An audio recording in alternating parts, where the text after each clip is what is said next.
മലയാളത്തിൻ്റെ പ്രിയപ്പെട്ട കവി വിഷ്ണുനാരായണൻ നമ്പൂതിരിയുടെ വിയോഗത്തിൽ ആദ്യമായും അനുശോചനം രേഖപ്പെടുത്തട്ടെ. പത്മശ്രീ ഉൾപ്പെടെയുള്ള അംഗീകാരങ്ങൾ നേടിയ മഹത് വ്യക്തിയായിരുന്നു അദ്ദേഹം. മികച്ച വാഗ്മിയും അധ്യാപകനും ആയിരുന്നു. ഇന്ന് സംസ്ഥാനത്ത് 3677 പേർക്കാണ് കോവിഡ് ബാധ സ്ഥിരീകരിച്ചത്. കഴിഞ്ഞ ദിവസങ്ങളിലുണ്ടായ 14 മരണങ്ങൾ കോവിഡ് മൂലമാണെന്ന് ഇന്ന് സ്ഥിരീകരിച്ചു. 51,879 പേർ നിലവിൽ ചികിത്സയിലുണ്ട്. 3,351 പേർക്കും സമ്പർക്കം മൂലമാണ് രോഗബാധയുണ്ടായത്. ഉറവിടമറിയാത്ത 228 പേരുണ്ട്. രോഗബാധ സ്ഥിരീകരിച്ചവരിൽ 20 പേർ ആരോഗ്യ പ്രവർത്തകരാണ്. കഴിഞ്ഞ 24 മണിക്കൂറിൽ 63,582 സാമ്പിളുകൾ പരിശോധന നടത്തി. 4,652 പേർ രോഗമുക്തരായി. പല സംസ്ഥാനങ്ങളും കോവിഡ് വ്യാപനത്തിൻ്റെ അടുത്ത തരംഗത്തിൻ്റെ വക്കിലാണെന്നാണ് വിദഗ്ധർ പറയുന്നത്. തൊട്ടു മുൻപത്തെ ആഴ്ചയിലെ കണക്കെടുത്ത് നോക്കിയാൽ 31% വർധനവാണ് രോഗികളുടെ എണ്ണത്തിൽ രാജ്യത്തുണ്ടായത്. ഇന്ത്യയിലെ 16 സംസ്ഥാനങ്ങളിൽ രോഗവ്യാപനത്തിൻ്റെ തോത് വർദ്ധിച്ചിട്ടുണ്ട്. അതിൽ 5 സംസ്ഥാനങ്ങളിൽ 10% കൂടുതലാണ് വർധന. കേരളത്തിൽ രോഗികളുടെ എണ്ണത്തിൽ ക്രമാനുഗതമായ കുറവാണ് കണ്ടുവരുന്നത്. കോവിഡ് വ്യാപനം തടയുന്നതിൻ്റെ പേരിൽ കേരളത്തിൽ നിന്നുള്ള യാത്രക്കാരെ കർണാടക സംസ്ഥാനം തടയുന്ന സ്ഥിതി വന്നിട്ടുണ്ട്. സവിശേഷ സാഹചര്യമനുസരിച്ച് ഓരോ സംസ്ഥാനത്തിനും നിയന്ത്രണങ്ങൾ കൊണ്ടുവരാമെങ്കിലും അവ പൊതു മാനദണ്ഡങ്ങൾക്ക് വിരുദ്ധമാകാൻ പാടില്ല. ലോക്ക്ഡൗണിന് ശേഷം പുതിയ മാനദണ്ഡങ്ങൾ വന്ന സമയത്ത് അന്തർ സംസ്ഥാന യാത്രകൾക്ക് കേന്ദ്ര സർക്കാർ അനുമതി നൽകിയതാണ്. അത് പാലിക്കാൻ എല്ലാ സംസ്ഥാനങ്ങളും തയ്യാറാകേണ്ടതാണ്. അല്ലെങ്കിൽ ജനങ്ങൾക്കത് വലിയ ബുദ്ധിമുട്ട് സൃഷ്ടിക്കുന്നതാകും. കർണാടകയുടെ ഈ സമീപനത്തിൽ അടിയന്തരമായി ഇടപെടണം എന്നാവശ്യപ്പെട്ട് പ്രധാനമന്ത്രിക്ക് കത്തയച്ചിട്ടുണ്ട്. കേരളത്തിന് അനുകൂലമായ നടപടി ഇക്കാര്യത്തിൽ കേന്ദ്ര സർക്കാരിൻ്റെ ഭാഗത്തു നിന്നുണ്ടാകുമെന്നാണ് പ്രതീക്ഷിക്കുന്നത്. കാരണം അന്തർ സംസ്ഥാന യാത്ര തടഞ്ഞതിന് ഒരു ന്യായീകരണവുമില്ലാത്തതാണ്. ഒരു സമയത്ത് ഏകദേശം 150 മരണങ്ങളും 10,000-ലധികം കേസുകളും ഉണ്ടായിരുന്ന സാഹചര്യം കർണാടകത്തിലുണ്ടായിരുന്നു. കർണാടകയിലെ 2020 നവംബറിൽ തന്നെ ഏകദേശം 46% ആളുകൾക്ക് കോവിഡ് വന്നതായാണ് അവരുടെയും ICMRൻ്റെയും സെറോ പ്രിവലൻസ് സർവേ ഫലങ്ങൾ കാണിക്കുന്നത്. അതായത് ഏകദേശം 3 കോടി ആളുകൾക്ക് അവിടെ കോവിഡ് വന്നു പോയിട്ടുണ്ടാകും. ഇതാണ് ഈ പഠനങ്ങൾ കാണിക്കുന്നത്. അതിൻ്റെ 1/10 ആളുകൾക്ക് പോലും കേരളത്തിൽ ഇതുവരെ കോവിഡ് ബാധ ഉണ്ടായിട്ടില്ല. കേരളത്തിലെ റിപ്പോർട്ടിംഗ് സംവിധാനത്തിൻ്റെ മികവ് കൂടി പരിഗണിക്കേണ്ടതുണ്ട്. അവിടെ 30 പേർക്ക് രോഗം വരുമ്പോൾ ഒരു കേസാണ് റിപ്പോർട്ട് ചെയ്യപ്പെടുന്നത്.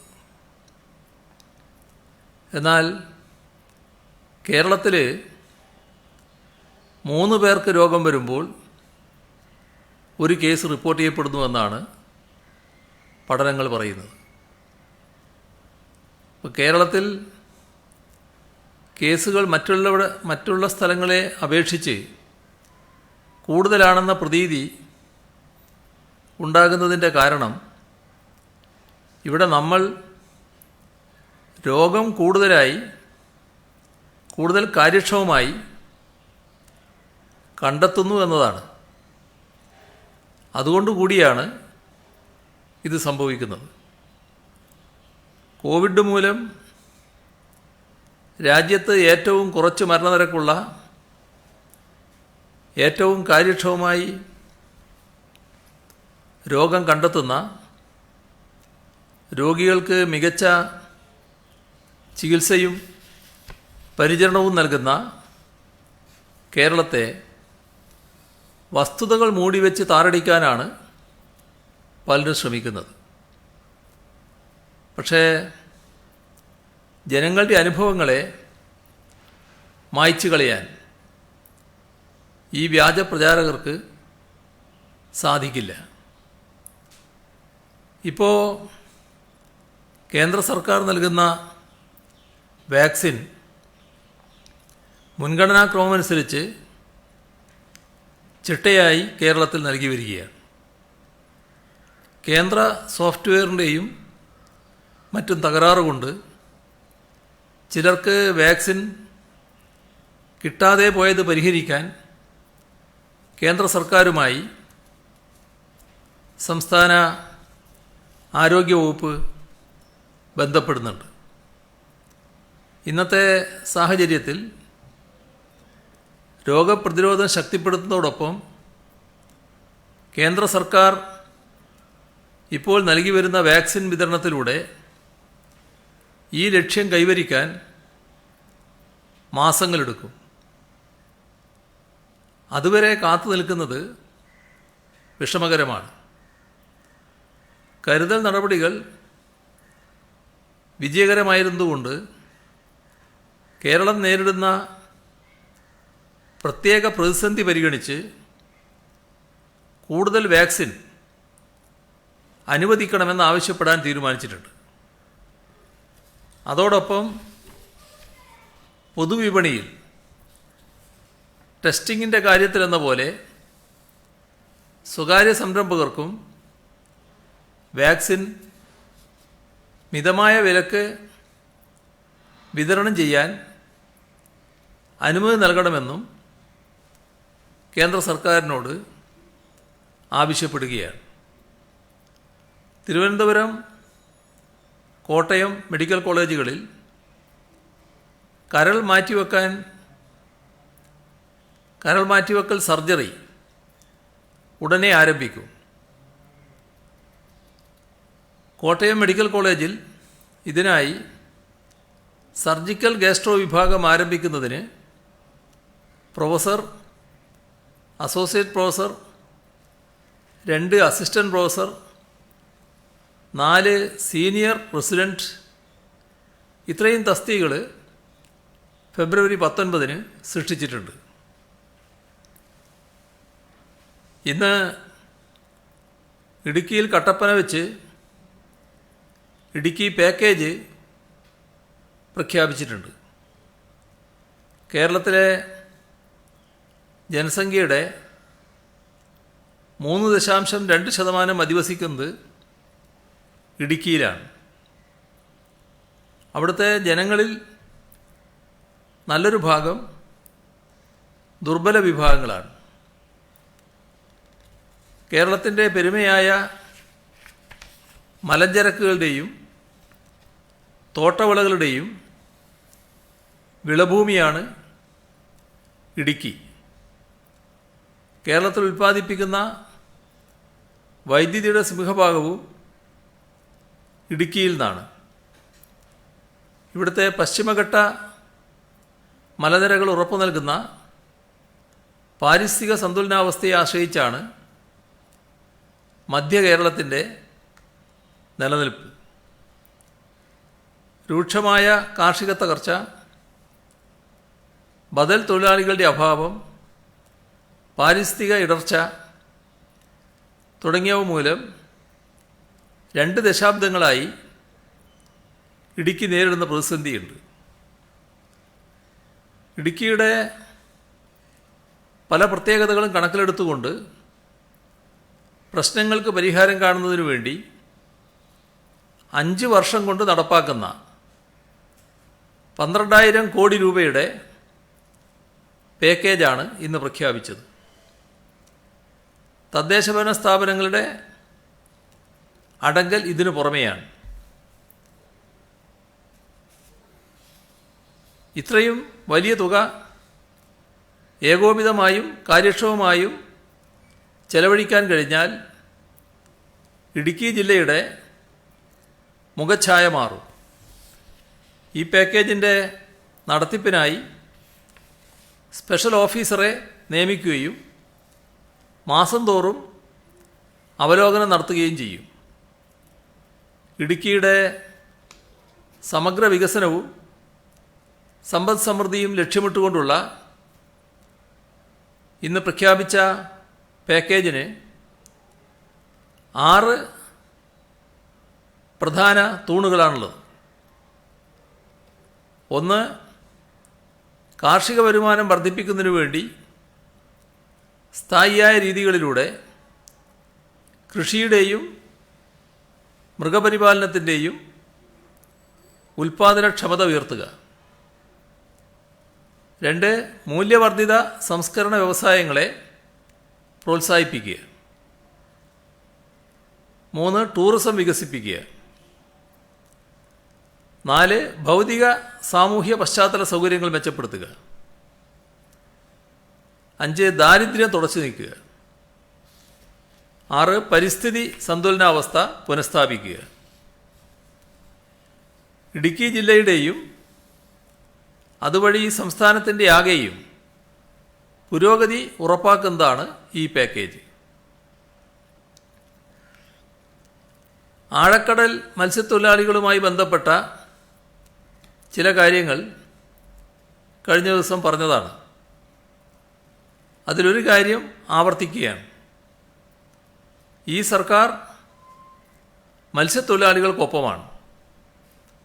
അവരുടെ ജീവിതം മെച്ചപ്പെടുത്തുന്നതിനായി സാധ്യമായതെല്ലാം ചെയ്യും.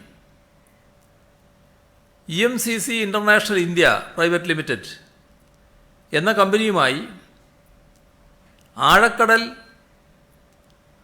മത്സ്യബന്ധനത്തിന് കേരള സർക്കാർ കരാറിൽ ഏർപ്പെട്ടിട്ടുണ്ടെന്നും ഇത് മത്സ്യത്തൊഴിലാളികളുടെ ഉപജീവനത്തെ തകർക്കുമെന്നുമാണ് പ്രതിപക്ഷ നേതാവിൻ്റെ ആരോപണം. അതിൽ നിന്ന് ചില തിരുത്തലുകൾ പിന്നീട് അദ്ദേഹം വരുത്തി.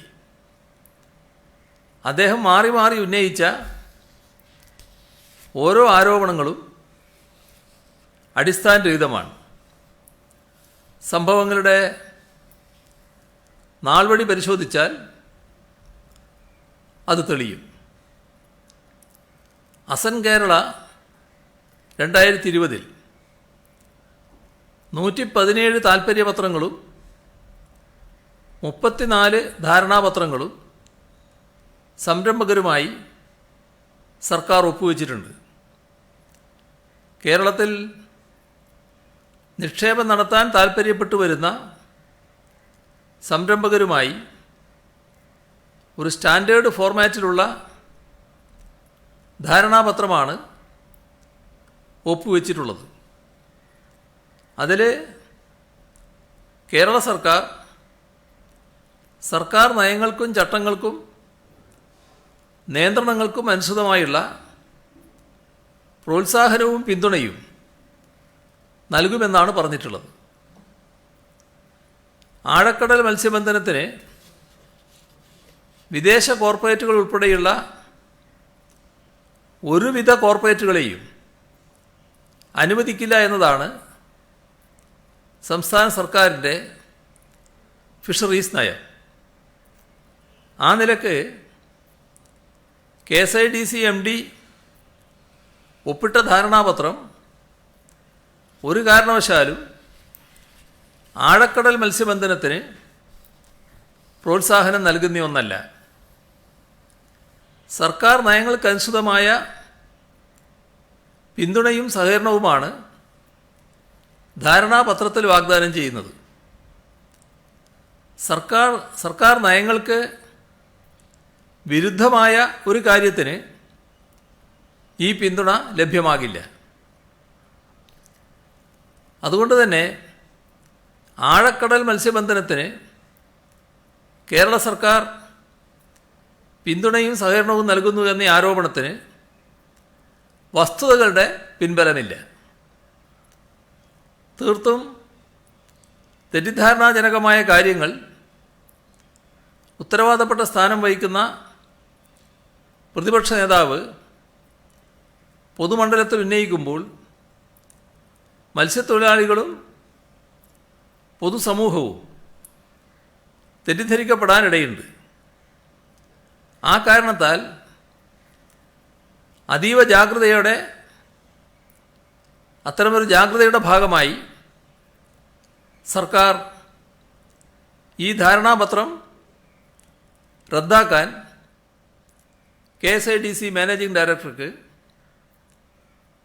വ്യവസായ മന്ത്രി നിർദ്ദേശം നൽകി കഴിഞ്ഞിട്ടുണ്ട്.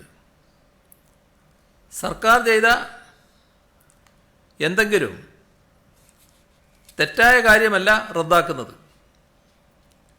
പൊതുസമൂഹത്തിൽ തെറ്റിദ്ധാരണയുടെ ഒരു കണിക പോലും അവശേഷിക്കരുത് എന്ന നിർബന്ധമുള്ളതുകൊണ്ടാണ് ധാരണാപത്രം റദ്ദാക്കിയത് എന്നാണ് വ്യക്തമാക്കാനുള്ളത്.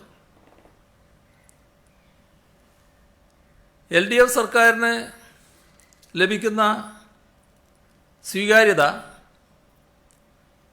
പ്രതിപക്ഷ നിലയിലുണ്ടാക്കിയ അസ്വസ്ഥത പല രീതിയിൽ പുറത്തു വരുന്ന നാം കാണുന്നുണ്ട്. ശ്രീ രാഹുൽ ഗാന്ധി കേരളത്തിൽ വരികയും അസാധാരണമായ ഇടപെടലുകൾ നടത്തുകയും ചെയ്യുകയാണ്. കർഷകർക്ക് വേണ്ടി അദ്ദേഹം ട്രാക്ടർ ഓടിക്കുന്നു. മത്സ്യത്തൊഴിലാളിക്ക് വേണ്ടി കടലിൽ നീന്തുകയും ചെയ്യുന്നു. അദ്ദേഹം കേരളത്തോട് കാണിക്കുന്ന ഈ താൽപ്പര്യത്തിൽ നന്ദിയുണ്ട്. ജനുവരി 16 ഒരു ദേശീയ മാധ്യമം റിപ്പോർട്ട് ചെയ്തത് പ്രകാരം ഡൽഹിയിലെ കർഷക സമരസ്ഥലത്ത് ഏകദേശം 70ഓളം പേർ മരണപ്പെട്ടിട്ടുണ്ട്. എന്നാൽ രാജ്യത്തെ ഒന്നടങ്കം പിടിച്ചുലക്കുന്ന കർഷക സമരത്തെ പാടെ അവഗണിച്ചുകൊണ്ട് ശ്രീ രാഹുൽ ഗാന്ധി കേരളത്തിൽ വന്ന് കർഷകർക്ക് പിന്തുണ പ്രഖ്യാപിക്കാൻ തയ്യാറാകുന്നതാണ് നാം കാണുന്നത്. ഏതായാലും ഇക്കാര്യത്തിലുള്ള അദ്ദേഹത്തിൻ്റെ വിശാല മനസ്കത പ്രശംസനീയമാണ്. 1990കളോടെ നടപ്പിലാക്കിയ നവ ഉദാരവൽക്കരണ നയങ്ങളെ തുടർന്നാണ് ലോകത്തെ തന്നെ ഞെട്ടിച്ച രീതിയിൽ ഇന്ത്യയിൽ കർഷക ആത്മഹത്യകൾ ആരംഭിച്ചത്.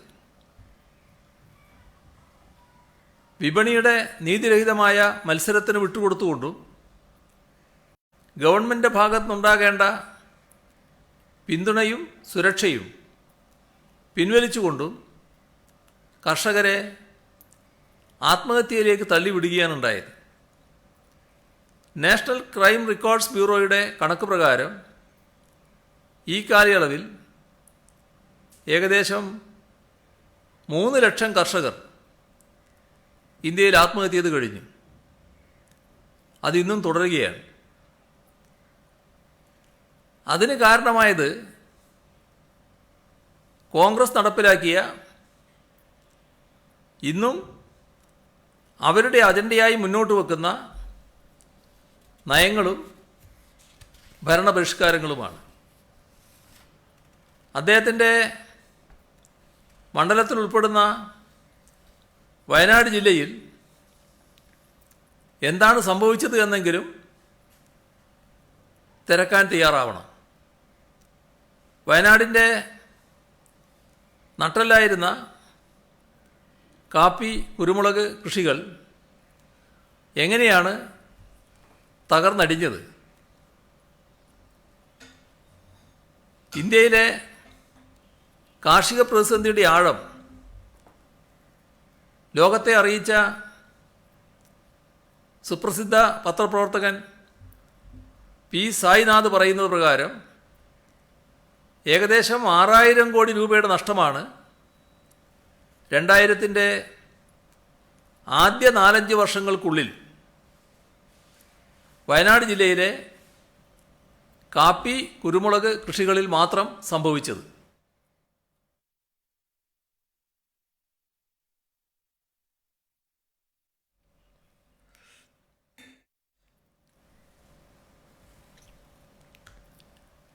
അതുകൊണ്ട് മാത്രം ആയിരക്കണക്കിന് കർഷകരും കർഷക തൊഴിലാളികളുമാണ് ആത്മഹത്യ ചെയ്തത്.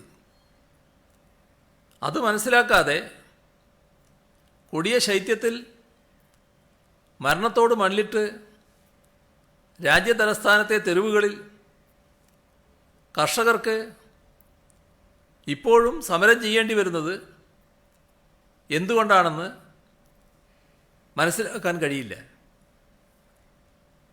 കോൺഗ്രസ് തുടങ്ങിവെച്ച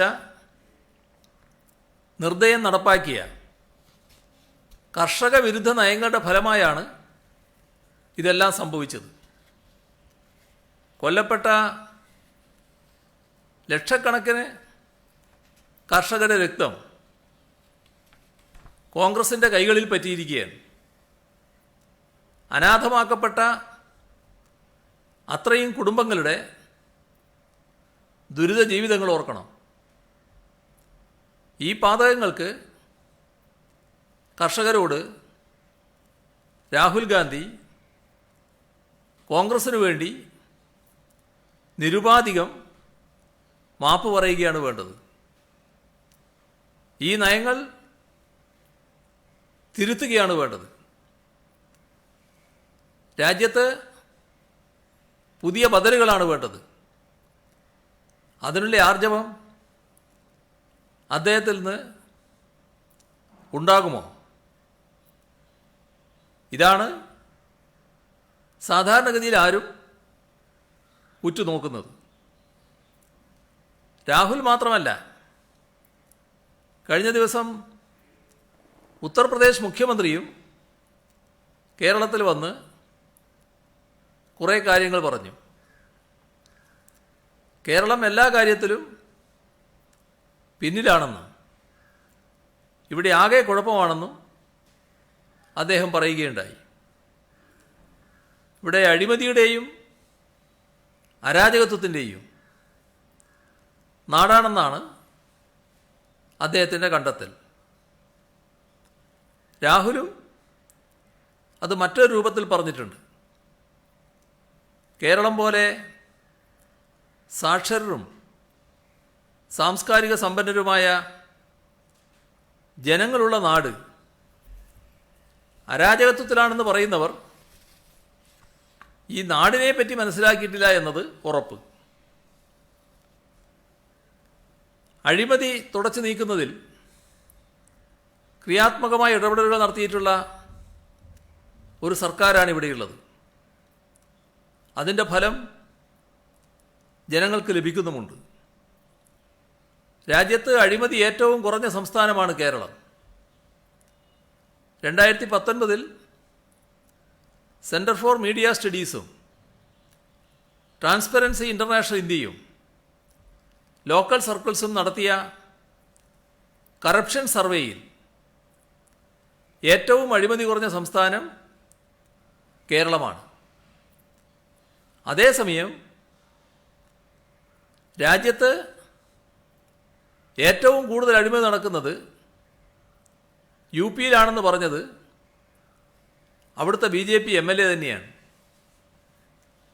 2020 ജൂലൈയിലാണ് ശ്യാം പ്രകാശ് എന്ന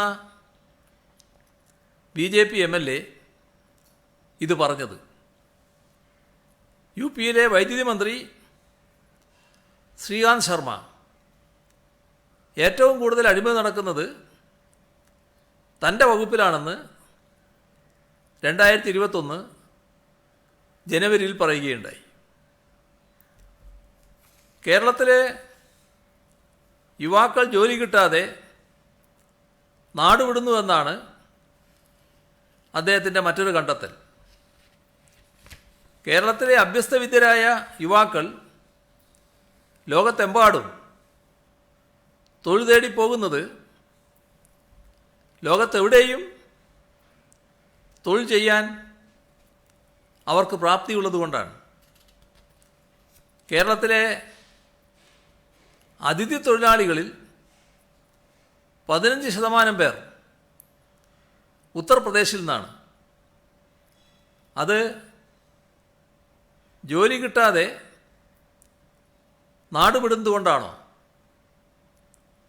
അവർക്ക് ഇൻഷുറൻസ്, പരിരക്ഷയടക്കം മികച്ച സൗകര്യങ്ങൾ കേരളത്തിൽ ലഭിക്കുന്നുണ്ട്. അവരോട് ചോദിച്ചാൽ കേരളത്തെപ്പറ്റി മനസ്സിലാക്കാൻ കഴിയും. ജനങ്ങളെ തമ്മിൽ തല്ലിക്കാനാണ് സർക്കാർ നോക്കുന്നത് എന്നാണ് യു പി മുഖ്യമന്ത്രിയുടെ മറ്റൊരു പരാമർശം. കഴിഞ്ഞ 5 വർഷക്കാലത്തെ അനുഭവമെടുത്താൽ ഈ 5 വർഷത്തിനിടയിൽ ഒരു വർഗീയ കലാപവും നടക്കാത്ത നാടാണിത്. രാജ്യത്ത് തന്നെ മതേതരത്വ മൂല്യങ്ങൾക്ക് വില നൽകുന്ന ഒരു ജനതയാണ് ഇവിടെയുള്ളത്. എന്നാൽ യു പിയിലെ സ്ഥിതി എന്താണ്? എത്ര വർഗീയ കലാപങ്ങളും വിദ്വേഷ പ്രവർത്തനങ്ങളുമാണ് അവിടെ നടക്കുന്നതെന്ന് മാധ്യമങ്ങൾ തന്നെ റിപ്പോർട്ട് ചെയ്തിട്ടുണ്ടല്ലോ. രാജ്യത്ത് തന്നെ ഏറ്റവും കൂടുതൽ കൊലപാതകങ്ങൾ നടക്കുന്നത് യു പിയിലാണ്. നാഷണൽ ക്രൈം റെക്കോർഡ്സ് ബ്യൂറോയുടെ 2017 റിപ്പോർട്ട് പ്രകാരം 4324 കൊലപാതകങ്ങളാണ് യു പിയിൽ നടന്നത്.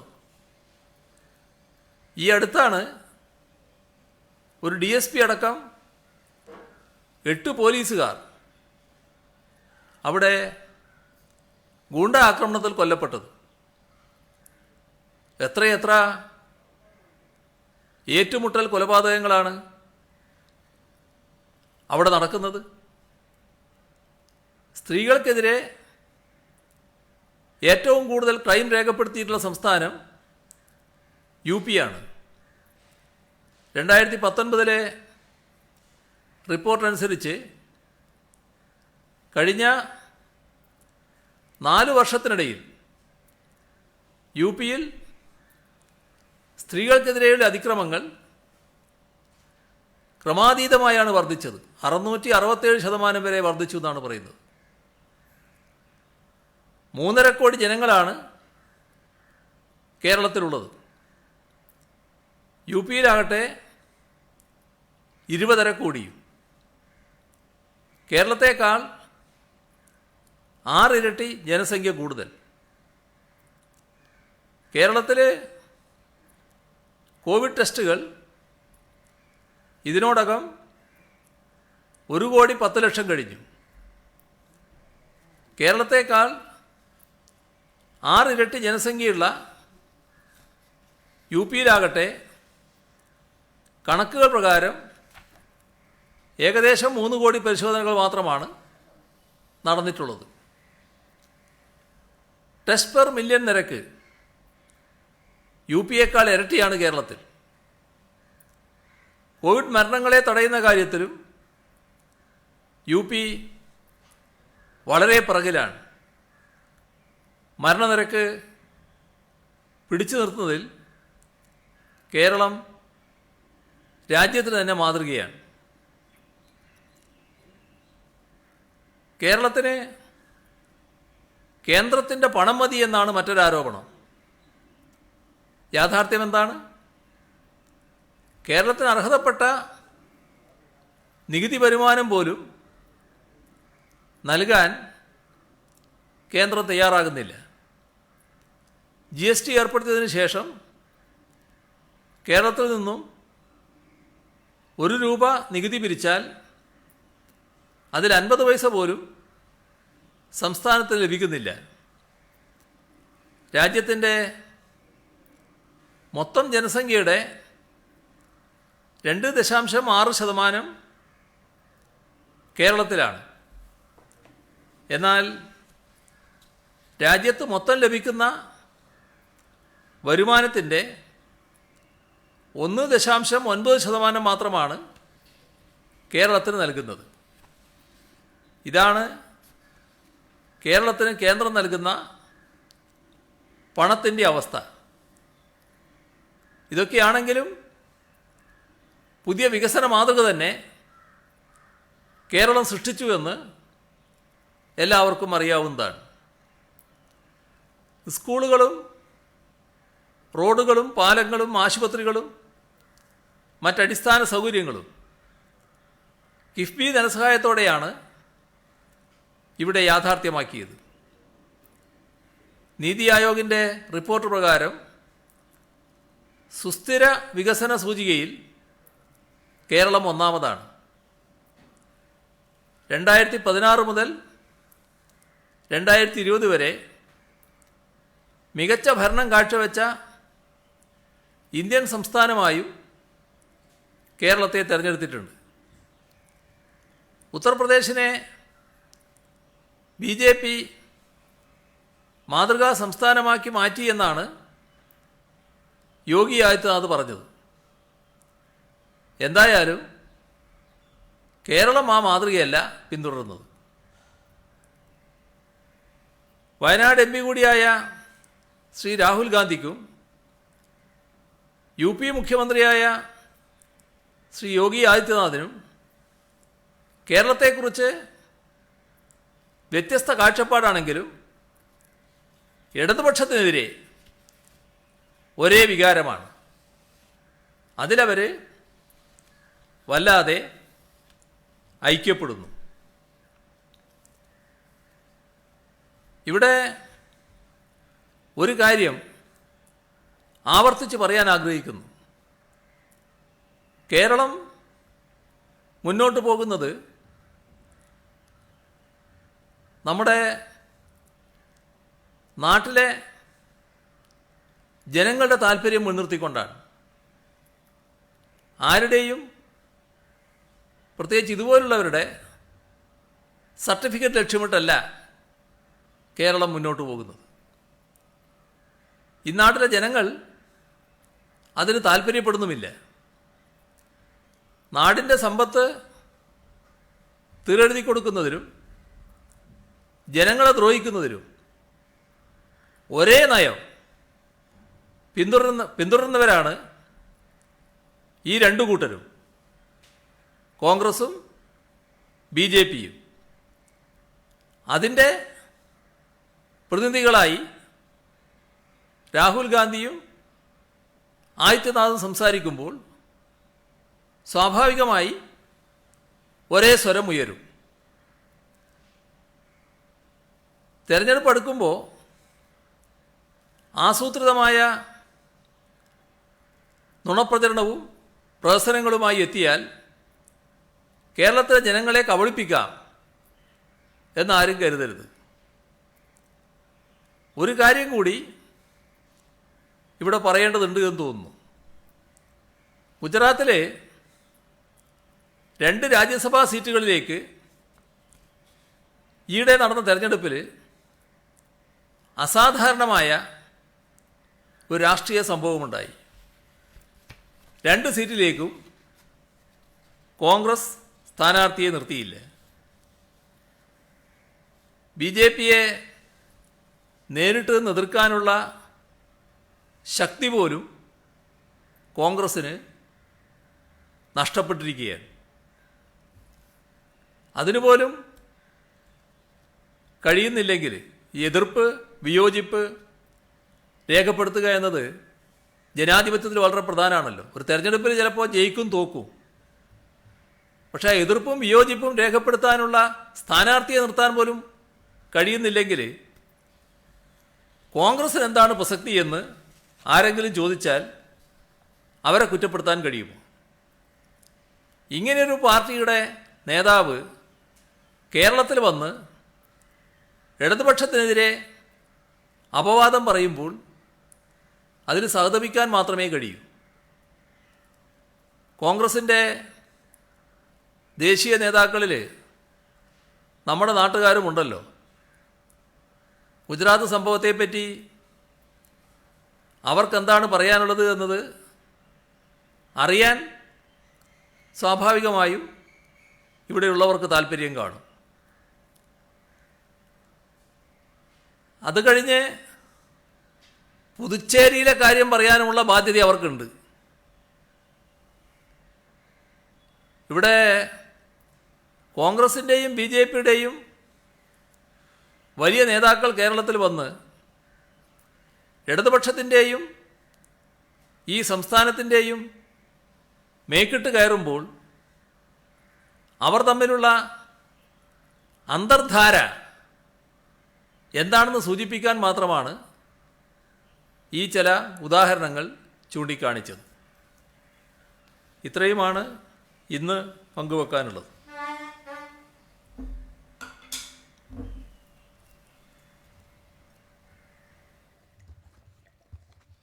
CM ഈ സംശയം ഒഴിവാക്കാനാണ് EMCCയുടെ ധാരണാപത്രങ്ങൾ റദ്ദാക്കിയെന്ന് പറയുമ്പോഴും ഇതിൽ ചില സംശയങ്ങൾ ഇപ്പോഴും ബാക്കിയാണ്. അങ്ങയുടെ വകുപ്പിന് കീഴിൽ ഒരു ഉദ്യോഗസ്ഥന് മാത്രം ഒരു ട്രോളർ ഉണ്ടാക്കാനുള്ള വലിയൊരു കമ്പനിയുമായി ഒരു ധാരണാപത്രത്തിൽ ഒപ്പിടാൻ കഴിയുമോ? മന്ത്രി കണ്ടില്ല എന്ന് പറയുന്നു, പിന്നീട് കണ്ടു എന്ന് പറയുന്നു. അത് സംശയത്തിനിടയാക്കുന്നു. EMCCക്കാർ ക്ലിഫ് ഹൗസിലെത്തി അങ്ങയെ കണ്ടുവെന്ന് അവരുടെ പ്രസിഡന്റും പറഞ്ഞു. അതിലെന്തെങ്കിലും സത്യമുണ്ടോ? ഇതിൽ പ്രതിപക്ഷ നേതാവും അതുപോലെ മറ്റ് BJP നേതാക്കളുമൊക്കെ ഉയർത്തുന്ന ആരോപണം ഫിഷറീസ് വകുപ്പ് EMCC ഇൻ്റർനാഷണൽ ഇന്ത്യ പ്രൈവറ്റ് ലിമിറ്റഡുമായി യോജിച്ച് ചില നടപടികൾ സ്വീകരിച്ചു എന്നാണ്. മറ്റ് പല കാര്യങ്ങളിലും എന്നതുപോലെ ഇതും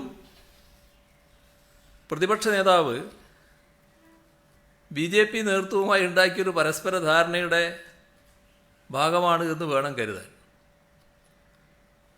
ഫിഷറീസ് വകുപ്പ് പ്രിൻസിപ്പൽ സെക്രട്ടറി മുൻപാകെ 2019 ആഗസ്റ്റ് 3-നാണ് EMCC ഇൻ്റർനാഷണൽ ഇന്ത്യ പ്രൈവറ്റ് ലിമിറ്റഡും EMCC global consortium LLC, New York എന്നീ കമ്പനികൾ ഒരു കൺസെപ്റ്റ് നോട്ട് സമർപ്പിക്കുന്നത്. ഒരു വിദേശ കമ്പനിയുടെ പേരും ഇതിലുള്ളതിനാൽ ഫിഷറീസ് വകുപ്പ് പ്രിൻസിപ്പൽ സെക്രട്ടറി സ്വാഭാവികമായി ഒരു ഗവൺമെൻറ് ഉദ്യോഗസ്ഥൻ സ്വീകരിക്കേണ്ട മുൻകരുതലിൻ്റെ ഭാഗമായി ഈ കമ്പനിയുടെ വിശദാംശങ്ങൾ ആരാഞ്ഞ് വിദേശകാര്യ മന്ത്രാലയത്തിലെ ജോയിൻറ്റ് സെക്രട്ടറിക്ക് കത്തെഴുതി. ഈ കത്തിന് വിദേശ മന്ത്രാലയത്തിൻ്റെ മറുപടിയും ലഭിച്ചിട്ടുണ്ട്. ഈ company engineering project management consulting സ്ഥാപനമാണെന്നും ഇതിന് ഹ്രസ്വകാല വാടകയ്ക്കെടുത്തിട്ടുള്ള കെട്ടിടത്തിൽ ഓഫീസുണ്ടെന്നും അറിയിച്ചിരുന്നു. ഷിബു വർഗീസ് ഈ കമ്പനിയുടെ പ്രസിഡൻ്റാണെന്നും വിദേശ മന്ത്രാലയത്തിൻ്റെ കത്തിൽ പറഞ്ഞിട്ടുണ്ട്. 2020 ഒക്ടോബർ 30 EMCC ഒരു റിപ്പോർട്ട് ഫിഷറീസ് പ്രിൻസിപ്പൽ സെക്രട്ടറിക്ക് കൈമാറിയിരുന്നു. കമ്പനിയുടെ വിശ്വാസ്യത തെളിയിക്കുന്നതിനാവശ്യമായ രേഖകളുമായി ഇന്ത്യൻ കോൺസുലേറ്റ് ജനറലിനെ ബന്ധപ്പെടാൻ ആവശ്യപ്പെട്ട് ഫിഷറീസ് പ്രിൻസിപ്പൽ സെക്രട്ടറി വീണ്ടും കത്ത് നൽകുകയും ചെയ്തു. കമ്പനി എന്താണെന്നും അവരുടെ പ്രവർത്തനങ്ങൾ എന്തൊക്കെയാണെന്നും മനസ്സിലാക്കാനുള്ള പ്രാരംഭ നടപടി വിദേശ മന്ത്രാലയം വഴിയാണ് ഫിഷറീസ് പ്രിൻസിപ്പൽ സെക്രട്ടറി സ്വീകരിച്ചത്. ഇവിടെ മനസ്സിലാക്കേണ്ട ഒരു കാര്യം, കരാർ പോയിട്ട് ഒരു നിർദ്ദേശം പോലും ഫിഷറീസ് വകുപ്പിൽ നിന്നും ഉത്ഭവിച്ചിട്ടില്ല. പിന്നെ ധാരണാപത്രത്തിൻ്റെ കാര്യം, Kerala shipping inland navigation private limited എന്ന പൊതുമേഖലാ സ്ഥാപനം 400 യാനങ്ങളും 5 മദർ വെസലുകളും ലഭ്യമാക്കാനുള്ള ധാരണാപത്രം 2021 ഫെബ്രുവരി 2 EMCC ഇൻ്റർനാഷണൽ പ്രൈവറ്റ് ലിമിറ്റഡുമായി ഒപ്പുവെക്കുന്നത്. ഈ കാര്യം വകുപ്പിൻ്റെ ചുമതലയുള്ള അഡീഷണൽ ചീഫ് സെക്രട്ടറിയെയോ സർക്കാരിനെയോ അറിയിച്ചിട്ടുണ്ടായിരുന്നില്ല. അസൻ കേരളയിലെ ധാരണാപത്രത്തെക്കുറിച്ച് പരാമർശം ഈ ധാരണാപത്രത്തിലുണ്ട്. സർക്കാരിനെ അറിയിക്കാതെ ഇത്തരത്തിൽ ESINC MD EMCC കമ്പനിയുമായി ഒപ്പുവെച്ച ധാരണാപത്രം സർക്കാരിൻ്റെ ഫിഷറീസ് നയത്തിന് അനുസൃതമല്ല എന്ന ഖണ്ഡിതമായ അഭിപ്രായം സർക്കാരിനുണ്ട്. അതുകൊണ്ട് തന്നെ ഈ വിഷയം ശ്രദ്ധയിൽപ്പെട്ട ഉടനെ ധാരണാപത്രവുമായി മുന്നോട്ട് പോകരുതെന്നും റദ്ദ് ചെയ്യണമെന്നും സർക്കാർ തലത്തിൽ KSINCക്ക് നിർദ്ദേശം നൽകുകയും KSINC ഈ ധാരണാപത്രം റദ്ദാക്കുകയും ചെയ്തിട്ടുണ്ട്. അപ്പോൾ ഇതിൽ കാണേണ്ട കാര്യം, സർക്കാരിന് വ്യക്തമായ ഫിഷറീസ് നയമുണ്ട്. അത് മത്സ്യത്തൊഴിലാളികളുടെ താല്പര്യം സംരക്ഷിക്കാൻ പ്രതിജ്ഞാബദ്ധമാണ്.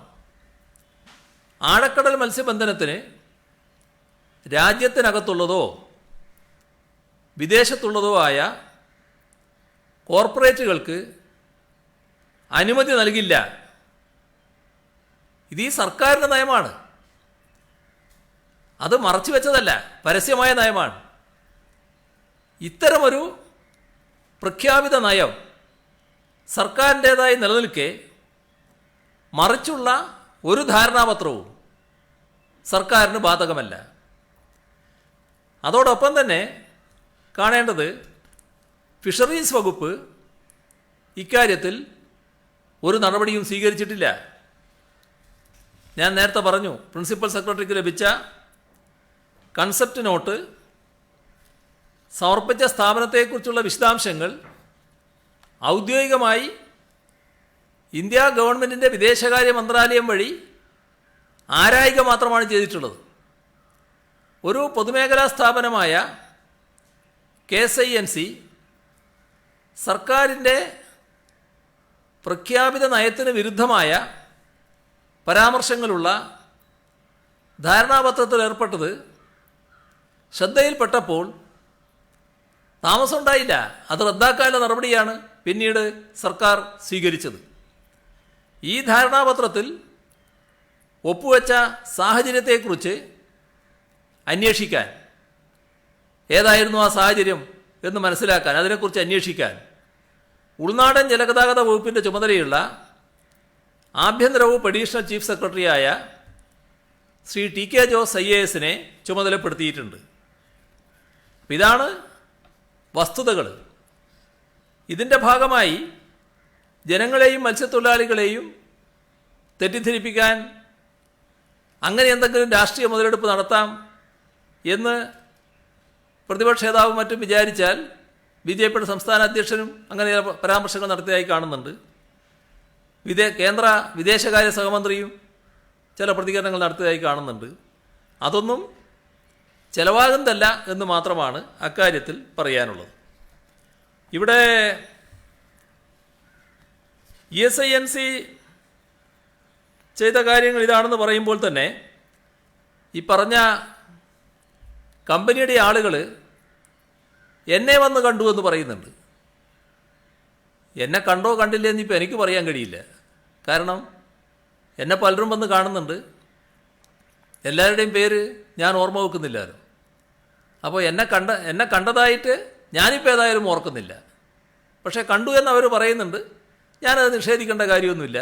സാധാരണ ഇത്തരം കാര്യങ്ങൾ എൻ്റെ അടുത്ത് വന്നാൽ ബന്ധപ്പെട്ട സെക്രട്ടറിയോട് ബന്ധപ്പെടൂ, അവർ പരിശോധിക്കട്ടെ എന്നാണ് ഞാൻ പറയാറുള്ളത്. എനിക്ക് കിട്ടുന്ന കടലാസും അങ്ങനെ പരിശോധനയ്ക്ക് അയക്കാറാണ് ചെയ്യാറുള്ളത്.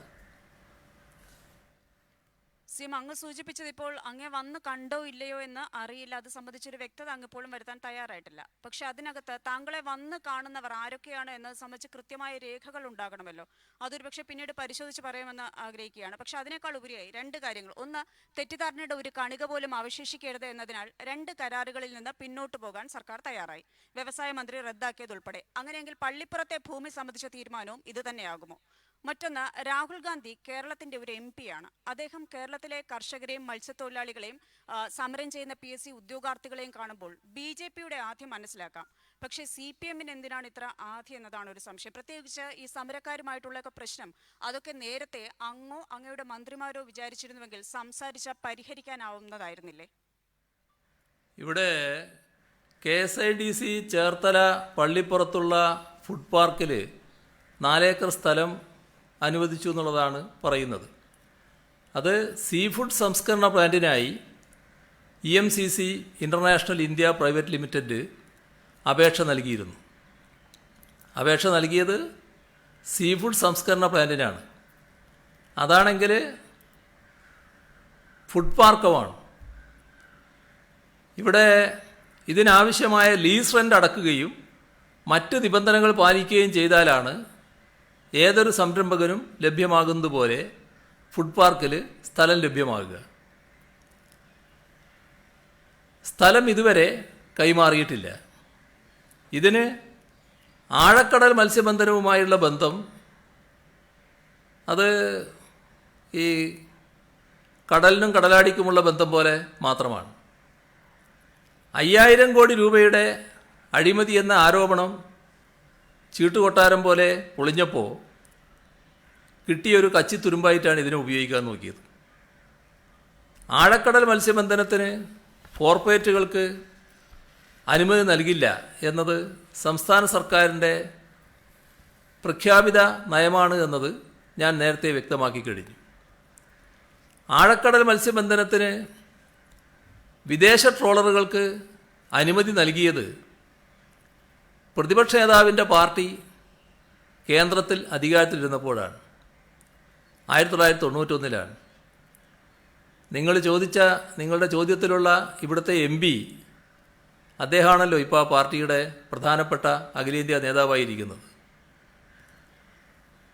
ഈ നിലപാടിനെതിരെ അതിശക്തമായ പ്രതിഷേധം രാജ്യത്താകെ ഉയർന്നു. 1991 തന്നെ പ്രതിഷേധമുയർന്നു. അതിനുശേഷമാണ് പിന്നീട് വന്ന ഐക്യമുന്നണി സർക്കാർ ഈ നയം പുനഃപരിശോധിക്കാൻ നിർബന്ധമായത്. സ്വകാര്യ കുത്തകകൾക്ക് രാജ്യത്തിൻ്റെ സമ്പത്ത് തീരെഴുന്ന കാര്യത്തിൽ കോൺഗ്രസിൻ്റെ അതേ നയം തന്നെയാണ് BJPക്കും ഉള്ളത്. 2 കൂട്ടർക്കും ഒരേ അഭിപ്രായമാണുള്ളത്. അതിൻ്റെ പ്രതിഫലനമാണ് ദുഷ്ടലാക്കോടുകൂടി LDF സർക്കാരിനെ അപകീർത്തിപ്പെടുത്താനും ജനങ്ങളെ തെറ്റിദ്ധരിപ്പിക്കാനും അടിസ്ഥാനരഹിതമായ ആരോപണങ്ങൾ രണ്ടു കൂട്ടരും ഉന്നയിക്കാൻ ശ്രമിക്കുന്നത്. അതൊരേ സ്വരത്തിൽ പല ആവർത്തി ഉന്നയിക്കുകയാണ്.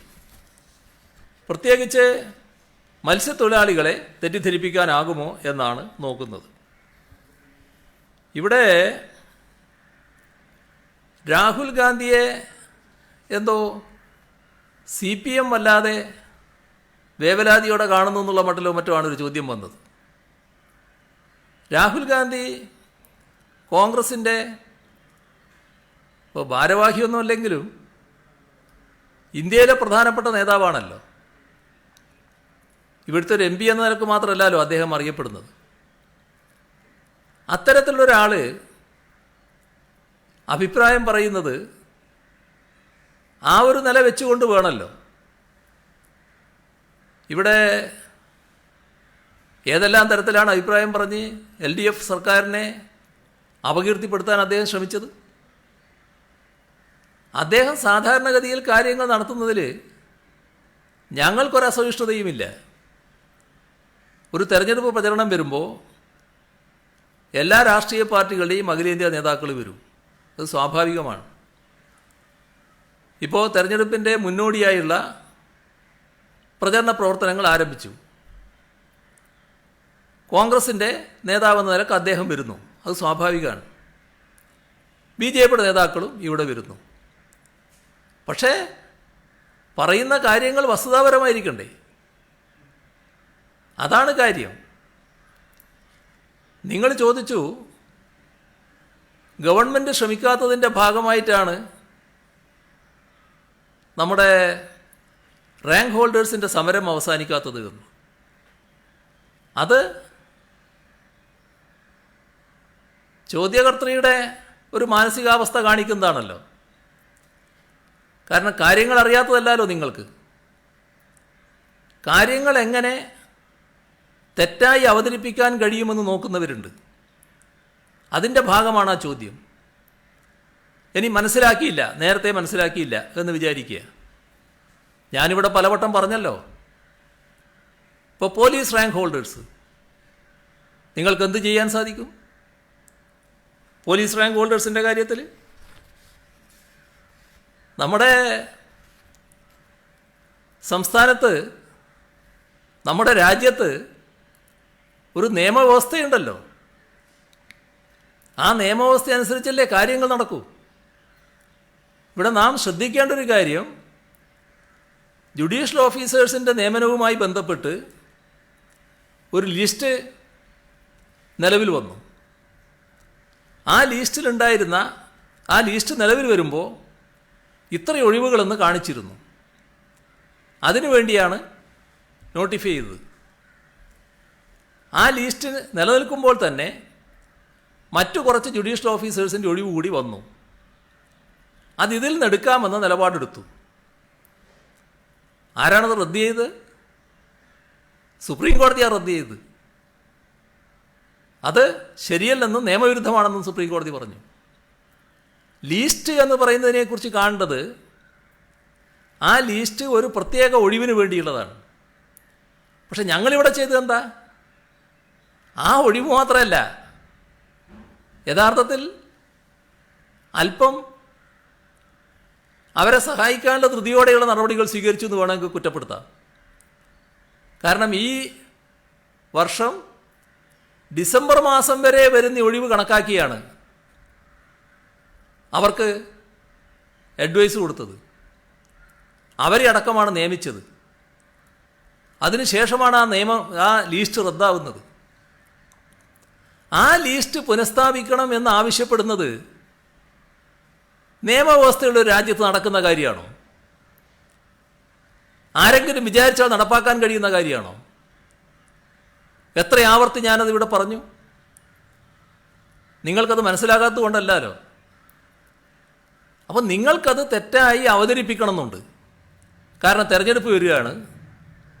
തെരഞ്ഞെടുപ്പ് വരുമ്പോൾ PSCയിലടക്കം ഏറ്റവും അധികം നിയമനങ്ങൾ നൽകിയ ഒരു സർക്കാരാണെങ്കിലും ആ സർക്കാർ നിയമനം നൽകാത്ത സർക്കാരാണ് എന്ന് പ്രചരിപ്പിക്കൽ ഞങ്ങളെ ആക്ഷേപിക്കാൻ നോക്കുന്നവർക്ക് താല്പര്യമുള്ളൊരു കാര്യമാണ്. പക്ഷേ നമ്മൾ കാണേണ്ടത് ഉദ്യോഗാർത്ഥികൾക്ക് നന്നായി അറിയാം. ഉദ്യോഗാർത്ഥികളെന്ന് പറയുമ്പോൾ ഈ ഒരു ലിസ്റ്റിലുള്ളവർ മാത്രമല്ല, ലക്ഷക്കണക്കിന് ആളുകൾ ഇന്നുള്ള റാങ്ക് ലിസ്റ്റിനപ്പുറത്ത് റാങ്ക് ലിസ്റ്റിൽ പെടാൻ വേണ്ടി ആഗ്രഹിച്ച് നിൽക്കുന്ന, ആവശ്യമായ യോഗ്യത സമ്പാദിച്ച് PSCയുടെ കനിവ് കാത്തു നിൽക്കുന്ന, അതിന് ടെസ്റ്റും ഇൻ്റർവ്യൂ നടക്കണം, അതിനുശേഷമാണ് റാങ്ക് ലിസ്റ്റ് വരിക, അതിനുവേണ്ടി കാത്തു നിൽക്കുന്ന ലക്ഷക്കണക്കിന് ഉദ്യോഗാർത്ഥികളുണ്ട്. അത് ചെറിയ നമ്പറല്ല. അവരുടെ താല്പര്യവും സംരക്ഷിക്കാനുള്ള ബാധ്യത സർക്കാരിനുണ്ട്. ഇതൊക്കെ ഉദ്യോഗാർത്ഥികൾക്ക് നന്നായി അറിയാം. അപ്പോൾ സർക്കാർ എന്താ ചെയ്തത്? ഇപ്പോൾ നടക്കുന്ന സമരം സംബന്ധിച്ച് ഏതെല്ലാം തരത്തിൽ ഇടപെടാൻ കഴിയും ആ തരത്തിലൊക്കെ ഇടപെടുകയുണ്ടായി. അതിനിയും തുടരും. ഞങ്ങളത് അവസാനിപ്പിക്കുന്നില്ല. ഏതെല്ലാം ഇടപെടൽ വേണോ അത്തരം ഇടപെടലുകൾ ഇനിയും നടത്തും. ന്യായമായ ആവശ്യങ്ങൾ ഉന്നയിച്ച് നടത്തുന്ന ഒരു സമരത്തോടും മുഖം ധരിക്കുന്ന നിലപാട് സർക്കാർ സ്വീകരിക്കില്ല. സമരം ചെയ്യുന്നവരുമായി പലതരത്തിൽ ചർച്ചകൾ നടത്തിയിട്ടുണ്ട്. സാധ്യമായ പരിഹാരമേ സർക്കാരിന് ചെയ്യാൻ സാധിക്കൂ. അത് ഏത് ഘട്ടത്തിലും ചെയ്യാൻ സർക്കാർ സന്നദ്ധമാണ്. ഇനിയും അവരുമായി, കാരണം ഈ തെറ്റിദ്ധരിക്കപ്പെട്ട കുറേ ആളുകൾ ഈ കൂട്ടത്തിലുണ്ട്, അവരുമായി ഇനിയും ചർച്ച ചെയ്യുന്നതിന് ഒരു വിഷമവും സർക്കാരിനുണ്ടാവില്ല. അവരുമായിട്ട് വേണമെങ്കിൽ ഇനിയും ചർച്ച നടത്തും. ഇതാണ് പൊതുവിൽ അത് സംബന്ധിച്ച് പറയാനുള്ളത്. സിമി, BJP കോൺഗ്രസ് ഒരു അന്തർധാര എന്ന് പറഞ്ഞിട്ടുണ്ടല്ലോ. ഇന്നലെ ശോഭാ സുരേന്ദ്രൻ ലീഗിനെ NDAയുടെ ഭാഗമാക്കി ക്ഷണിച്ചിട്ടുണ്ട്. ലീഗുകാർ അത് നിരസിക്കുകയും ചെയ്തിട്ടില്ല. ആരും പരസ്യമായ ഒരു പ്രതികരണത്തിന് അതിൽ വന്നതുമില്ല. അതെങ്ങനെയാണ് താങ്കൾ കാണുന്നത്? അല്ല, ഒരു പരസ്യ സഖ്യത്തിലേക്കൊന്നും ഇപ്പോൾ അവരെത്തുമെന്ന് ഞാൻ കാണുന്നില്ല. പക്ഷേ ഈ നേരത്തെ നമ്മുടെ നാട്ടിൽ കോലീബി സഖ്യം ഉണ്ടായതാണല്ലോ. ഈ വടകരയും ബേപ്പൂരും ഒക്കെ ഓർമ്മയില്ലേ? അതൊരു ഘട്ടത്തിൽ ഏറെക്കുറെ പരസ്യമായിരുന്നു. അത് എന്നാൽ രഹസ്യമായിരുന്നു. രഹസ്യമായി വെച്ചു.